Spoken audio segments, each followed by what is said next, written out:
იცით რა კალაძემ თუ დაიწყოთ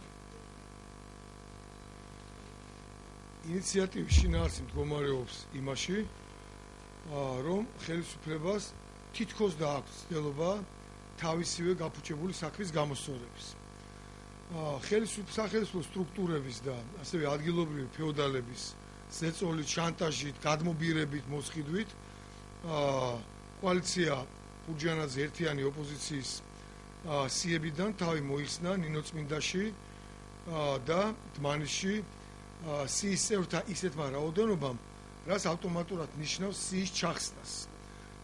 ეს ასევე ავტომატურად ნიშნავს, რომ რამდენი ამორჩეველიც არ უნდა მოვიდეს, უბრალოდ ჩვენ ბიულეტენშიც კი არ იქნება კოალიციის სია შეტანილი და ხმას ვერ მოგცემს უბრალოდ. ეს რა თქმა უნდა არის შუა საუკუნეების დროინდელი აგრესია, არანაირი კავშირი ასეთ საქციელს 21 საუკუნის დემოკრატიულ სახელმწიფოსთან არ აქვს და ახლა ამ ხმაურს გამოეხმაურა კალაც და გააკეთა ასეთი განცხადება, რასაც თქვენ მეუბნებით, რომ ისინი მზად არიან შეიცვალოს კანონი. მოდი დავიწყოთ მიმართავს ცენტრალურ საარჩევნო კომისიას რა. დავიწყოთ იმის, რომ თუ კალაძემ ეს არის ის, რომ ცენტრალურ საარჩევნო კომისიის ინიციატივა კი არის, პარლამენტმა უნდა შეცვალოს, ეს არის უფრო მეტი უბედურება კიდევ, ვიდრე ის, რომ კალაძის ხელქვეითები, სამთავრობო სტრუქტურების წარმომადგენლები და ადგილობრივი ფეოდალები სლენგს ვიხმარისებ აწვებოდნენ ჩვენი სიის წევრებს ნინოწმინდაში და დმანისში, რომ თავი მოეხსნათ სიებიდან. და თუ ეს იცის, ეს უბრალოდ არის ძალიან მოკლეფეხიანი სიცრუე, უბრალოდ პიარსლა და მცდელობა, რომ მოიხსნა პასუხისმგებლობა, თითქოს ისინი არ არიან ამ ბავში ჩარეული. რეალურად საქმე რაში მდგომარეობს? კოალიცია ბურჯანაძე ერთიანი ოპოზიცია არის ალტერნატივა ხელისუფლების, მზარდი პოლიტიკური ძალა, რომელსაც აქვს უნარი დაამარცხოს რამდენიმე ოლქში ქართული ოცნება და დააბალანსოს ამითი ქართული ოცნების მმართველობა და მეორე მხრივ სრულიად გავისტუმროს პოლიტიკური ასპარეზი და ნაციონალური მოძრაობა. დღეს ქართული ოცნება ყველაფერს აკეთებს იმისათვის, რომ მეორე ადგილზე შეინარჩუნოს ნაციონალური მოძრაობა. აი თუ კი ჩვენ ჯამში საქართველოში აღებულ ხმებში ჩვენს კოალიციის სიას დააყრდება დმანისის და ნინოწმინდაში აღებული ხმები, ანუ ბიულეტენშიც თუ არ ვიქნებით, ამან მათი მოკლე ჭკუით შეიძლება განაპირობოს ის, რომ ჩვენ პროცენტებით ავიღებთ უფრო ნაკლებს თითქოს ვიდრე ნაციონალური მოძრაობა. მიმიხვდით აი საით მიყავთ. ამიტომ მინდა ვთქვა, რომ ასეთი სუსტი განცხადებების არის დაჩვენებელი მხოლოდ და მხოლოდ იმ დაბნეულობის, უხერხემლობის, რაც ახლა სუფევს ხელისუფლებაში.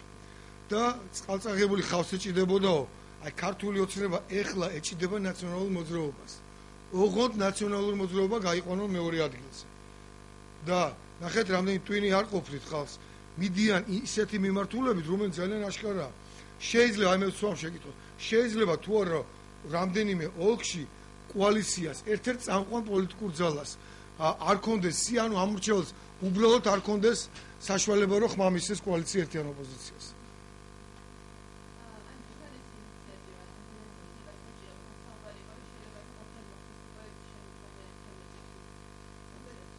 შემდგომ არჩევნებამდე ჯერ კალაძემ მიაღწიოს.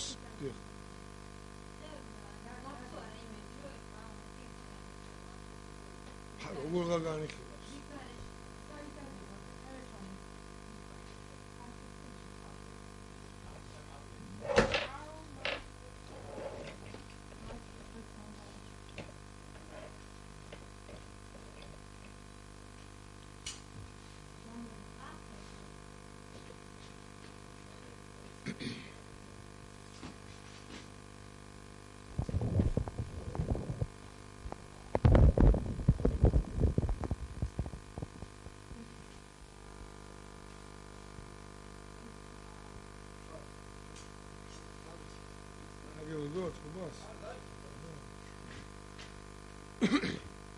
ეხლა რაც შეეხება პროცედურას და მოეწება თუ არა ტექნიკურად, რომ პარლამენტმა ეს კანონი შეცვალოს. პარლამენტის რეგლამენტის მიხედვით პროცედურულად ამის განხორციელება ეხლა ძალიან გაჭირდება. ასეთ შემთხვევაში პარლამენტი უკვე უნდა შეკრებილიყო. ქართულ ოცნებას ნამდვილად რო ქონოდა ამის სურვილი, ამ განცხადებებისთვის დროს არ დაკარგავდა ეს პინგ-პონგისთვის რომ იმართავს CSKO-ს ეს თუ არის ვიცე-პრემიერმა, პირველმა ვიცე-პრემიერმა, რომ CSKO კი არ იღებს გადაწყვეტილებას და პარლამენტის ხოს კანონს, ეს ხო გეუბნებით მართლა დიდი უბედურებაა. და თუ ეს ის ეს უბრალოდ არის ჩვეულებრივი პინგ-პონგი დროის გასაკვანტით თითქოს რაღაცა ცდილობდნენ და ეს მდგომარეობა გამოესწორებია და ნუ ეხლა მე იტყვიან რომ იცი რა ეხლა არ და მე შემდგომი არჩევნებისთვის. აი შემდეგ არჩევნებამდე მიაღწევს თუ არა ქართული ოცნება ისე რომ ძალაუფლება შეინარჩუნოს, ამას ძალიან დიდი კითხვის ნიშანი აქვს. მინდა გითხრათ რომ ქართული საზოგადოებას უკვე ხელში ამოვიდა ეს ღალატი ქართული ოცნების და ნაციონალური მოძრაობის შეხმატკივრებული ღალატი და ისეთი კანონების მიღება, რომელსაც საქვეყნოდ თავი მოჭრა საქართველოს. შესაბამისად ძალიან აქტუალური არის საკითხი, რომ ქართულ საზოგადოებაში რომ მოითხოვოს ხალხმა რიგარიში საპარლამენტო არჩევნები. იმიტომ რომ ხალხს უწარსულო, უბიოგრაფიო უსუფაშვილი პარლამენტის თავმჯდომარედ არ აურჩევდა. ხალხს არ მიუცია ხმა ისეთი პოლიტიკური ძალისთვის, რომელიც მიიღებდა ანტიდისკრიმინაციულ კანონს და ბიქსეს ტრანსგენდერებს და ჰომოსექსუალებს გამოაცხადებდა როგორც ჩვენი საზოგადოების ისეთივე წევრებს, როგორც არიან ჩვეულებრივი ადამიანები. ანუ ამას დააკანონებდა როგორც ნორმას. და რომ მათ მისცემდა საშუალებას შესულიყვნენ საბავშვო ბაღებში აღზრდებათ ჰომოსექსუალების სკოლებში, ჯარში იმსახურონ ჯარისკაცებთან გენერლებად, პენტენციალურ სისტემაში და ასე შემდეგ. საქვეყნოდ თავის მოჭრა იყო ეს, რაც პარლამენტმა გააკეთა. ამიტომ პარლამენტმა ამის გამო პასუხი უნდა ააგოს. სხვათა შორის ევროპას რო იფარებენ, აი ევროპაში, ევროპარლამენტის არჩევნებში დღეს გაიმარჯვა ყველა იმ ძალამ, საფრანგეთში, დანიაში, ბრიტანეთში, მთელ ევროპაში, რომლებიც წინააღმდეგი არიან ასეთი კანონმდებლობების. ევროპა გაემიჯნა აი ამ ფსევდოლიბერალის და ამ LGBT საზოგადოების რაღაც პრივილეგირებულ მდგომარეობაში ყოფნის. ევროპა უკვე მიდის იმ გზით, რომელიც გზითაც ქართული საზოგადოება ითხოვს სვლას და ჩვენ საერთოდ მე არ ვიცი რა. ჩვენ აღმოჩნდით საერთოდ პირშეცხვენილებს ჯერ ისეთ რეგიონში ვცხოვრობთ, სად გაესვლება ახლა ქართულს ან თურქეთში, ან აზერბაიჯანში, ან სომხეთში, ან რუსეთში და ეხლა მე ვატყობ ევროპაში აღარ ჩაგუსმება რა. ერთადერთი სახელმწიფო ვარ, რომელიც მომაკვდავი ერების კავშირის შესვლის გამო მივიღეთ ასეთი სამარცხინო გადაწყვეტილება. იმიტომ რომ ძლიერი ერები, როგორც არიან ფრანგები, ბრიტანელები, დანიელები და წამყვანი გერმანელები, ისინი უკვე ამას ემიჯნებიან და აქტიურად განიხილება საერთოდ ევროკავშირიდან მათი გასვლის საკითხი. აბა ჩვენ რა კავშირში ვერთიანდებით? სადაც ბალტიისპირელები არიან, რომელიც დაიცალა ახალგაზრდობისგან. ჩავდით ბალტიისპირს, საერთოდ ახალგაზრდობა აღარ არის. ყველა წავიდა, როგორც ქართველები გადიან, ესე სამუშაოდ. სხვისი ჭინჭების არესხა, ბოდიშვიხი ამისათვის. და ის სავიზო რეჟიმის გაუქმება, სხვა რას ნიშნავს, მინდა აი მოდით თქვენ აქ ჟურნალისტები შედარებით უკეთესი რაღაცა სოციალური მდგომარეობაში ხარ, ხო, ვიდრე თქვათ ჩვენი საზოგადოების დიდი ნაწილი. აი მე მინდა გკითხოთ, თქვენგან რამდენს შეუძლია ევროპაში წასვლა სამოგზაურო და იმის რა ქვია, პარიზის დასათვალიერებლად. აი ნახეთ, არც ერთმა ხელი არ აწია. არც ეს არ შეგიძლია. ესე იგი სავიზო რეჟიმი რას ემსახურება? იმას რომ გაიხსნა საზღვარი და ჩვენი ახალგაზრდობა ისმის რეპროდუქციაზე, ერის რეპროდუქციაზე უნდა იმუშაოს, ოჯახის შექმნას, ქართული ძლიერი ოჯახები, ტრადიციული ოჯახები და ერი გაამრავლოს, რომ გავიდეს სამუშაოდ და იქაჩინოს შვილები. სხვა ქვეყნების ეკონომიკაზე იმუშაონ და ერი დაიცალოს რეალურად სისხლისაგან. საკუთარი შვილები რო დაკარგოს. ხალხმა ამას ემსახურება ეს უვიზო რეჟიმი, სხვას არაფერს.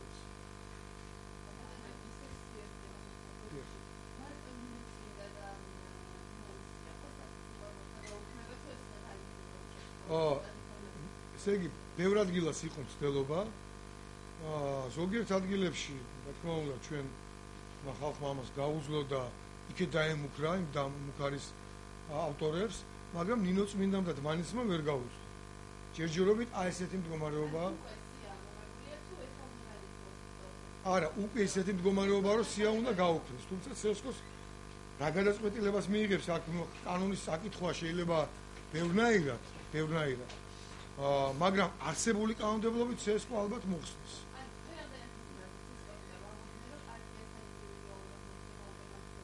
CSKO-სთან რა თქმა უნდა მიმდინარეობს არის კავშირი. ერთნიშნულად მინდა თქვა, რომ CSKO აქ არაფერ შუაში არ არის, არანაირი დანაშაული არ მიუძღვის. თუ კი სიები გაუქმდება, ამას პასუხისმგებლად CSKO-ს არ დაეკისრება, პასუხისმგებლად დაეკისრება იმ უკანონოდ გამდიდრებულ ფულის სტომარებს, რომლებიც აწარმოებდნენ მოლაპარაკებას ჩვენს ხალხთან, გადაბირების და დავერბოკების მიზნით და იმ სახელმწიფო სტრუქტურების წარმომადგენლებს, რომლებიც აშინებდნენ და აშანტაჟებდნენ ამ ხალხს. აქვე მინდა გითხრათ, რომ არც ერთი პარტიის წევრის, ეს ჩემი პარტიის წევრი იქნება თუ კოალიციის შემადგენელი, რომელიმე სხვა პარტიის წევრის შანტაჟს და მუქარას და დაშინებას არავის არ ვაპატიმრებს. აი მე პირადად ვიზრუნებ, ეხლა ვადგენთ სახელი და გვარებს. როგორც კი იქნება დრო და მომენტი, აი ცხვირით ვათხრევინებთ კანონებს და წარვადგენთ პირდაპირ სასამართლოს წინაშე და კანონის მთელი სიმკაცრით ვაზღვევინებთ ამაზე პასუხს. ვერსად ვერ დაიმალებ მიწიდან ამოვიღეთ თითოეულ მათგანს. როგორ?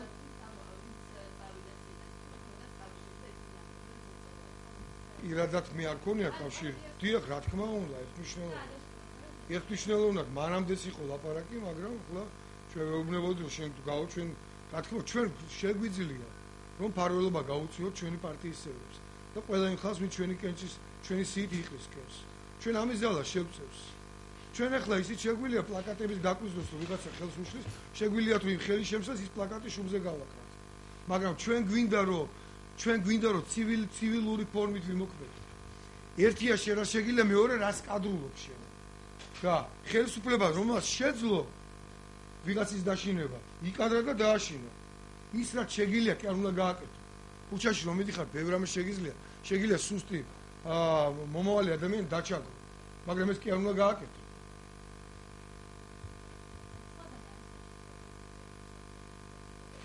არის ძირითადად ამას აკეთებენ, როგორ გითხრათ, ესეთი სამცხე ჯავახეთში და გემო ქართლში. ანუ იქ სადაც ბევრი არაქართული მოსახლეობაა. რატომაც ამათ აშინებენ. ხოთაშორის მინდა თქვა, რომ განსაკუთრებული მნიშვნელობა აქვს ჩვენთვის, რომ აი სომეხის და აზერბაიჯანელის და ბერძენის შეშინების უფლება არავის არ უნდა მივცეს.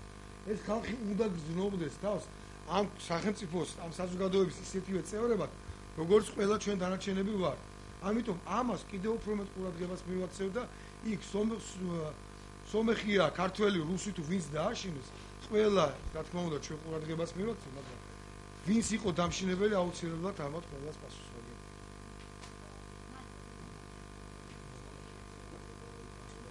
კი,